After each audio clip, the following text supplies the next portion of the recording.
ಕಲಬುರಗಿಯಲ್ಲಿ ಸರ್ಕಾರಕ್ಕೆ ತಾಲೂಕು ವೈದ್ಯಾಧಿಕಾರಿ ಸೆಡ್ ಹೊಡೆದಿದ್ದಾರೆ. ಆರ್ಎಸ್ಎಸ್ ಪಥಸಂಚಲನದಲ್ಲಿ ತಾಲೂಕು ವೈದ್ಯಾಧಿಕಾರಿ ಭಾಗಿಯಾಗಿರೋದು. ಪಿಡಿಒ ಸಸ್ಪೆಂಡ್ ಬಳಿಕವೂ ಗಣವೇಶ ಹಾಕಿದ್ದಾರೆ ಅಧಿಕಾರಿ. ಇದೀಗ ಪ್ರಿಯಾಂಕ್ ಖರ್ಗೆ ತವರಿನಲ್ಲೇ ಸರ್ಕಾರಕ್ಕೆ ತಾಲೂಕು ವೈದ್ಯಾಧಿಕಾರಿಯೊಬ್ಬರು ಸೆಡ್ ಹೊಡೆದಿದ್ದಾರೆ. ನೆನೆ ಸೇಡಂ ಆರ್ಎಸ್ಎಸ್ ಪಥಸಂಚಲನದಲ್ಲಿ ನಾಗರಾಜ್ ಭಾಗಿಯಾಗಿದ್ರು. ಗಣವೇಶ ಹಾಕಿ ಪಥಸಂಚಲನದಲ್ಲಿ ವೈದ್ಯಾಧಿಕಾರಿ ಭಾಗಿಯಾಗಿದ್ದಾರೆ. ಬೀದರ್ನಲ್ಲಿ ಆರ್ಎಸ್ಎಸ್ ಪಥಸಂಚಲನದಲ್ಲಿ ಜಿಎಸ್ಟಿ ಆಫೀಸರ್ ಭಾಗಿಯಾದರು. ಬಸವ ಕಲ್ಯಾಣದಲ್ಲಿ ಅಕ್ಟೋಬರ್ 14ರಂದು ನಡೆದಿದ್ದ ಆರ್ಎಸ್ಎಸ್ ಪಥಸಂಚಲನ. ಗಣವೇಶ ಧರಿಸಿ ಪಥಸಂಚಲನದಲ್ಲಿ ಜಿಎಸ್ಟಿ ಆಫೀಸರ್ ಭಾಗಿಯಾಗಿದ್ರು.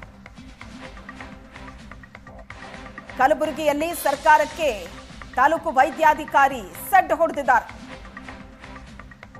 ಗಣವೇಶ ಹಾಕಿದಂತಹ ಪಿಡಿಒ ಸಸ್ಪೆಂಡ್ ಆದ ನಂತರವೂ ಸಹ ಕಲಬುರಗಿಯಲ್ಲಿ ತಾಲೂಕು ವೈದ್ಯಾಧಿಕಾರಿ ಸರ್ಕಾರಕ್ಕೆ ಸೆಡ್ ಹೊಡೆದಿದ್ದಾರೆ. ಆರ್ಎಸ್ಎಸ್ ಪಥಸಂಚಲನದಲ್ಲಿ ತಾಲೂಕು ವೈದ್ಯಾಧಿಕಾರಿ ಭಾಗಿಯಾಗಿರೋದು. ನಿನ್ನೆ ಸೇಡಂ ಆರ್ಎಸ್ಎಸ್ ಪಥಸಂಚಲನದಲ್ಲಿ ನಾಗರಾಜ್ ಭಾಗಿಯಾಗಿದ್ರು.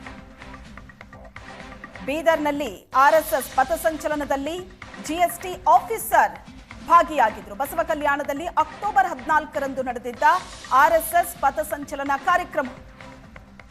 ಜಿಎಸ್ಟಿ ಆಫೀಸರ್ ಗಣವೇಶವನ್ನ ಧರಿಸಿ ಪಥಸಂಚಲನದಲ್ಲಿ ಭಾಗಿಯಾಗಿದ್ದಾರೆ.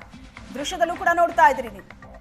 ಕಲಬುರಗಿ ಮತ್ತು ಬೀದರ್ನಲ್ಲಿ ನಡೆದಂತ ಪಥಸಂಚಲನದ ದೃಶ್ಯ. ಅದರಲ್ಲಿ ಸರ್ಕಾರಿ ತಾಲೂಕು ವೈದ್ಯಾಧಿಕಾರಿ ಭಾಗಿಯಾಗಿರೋದು.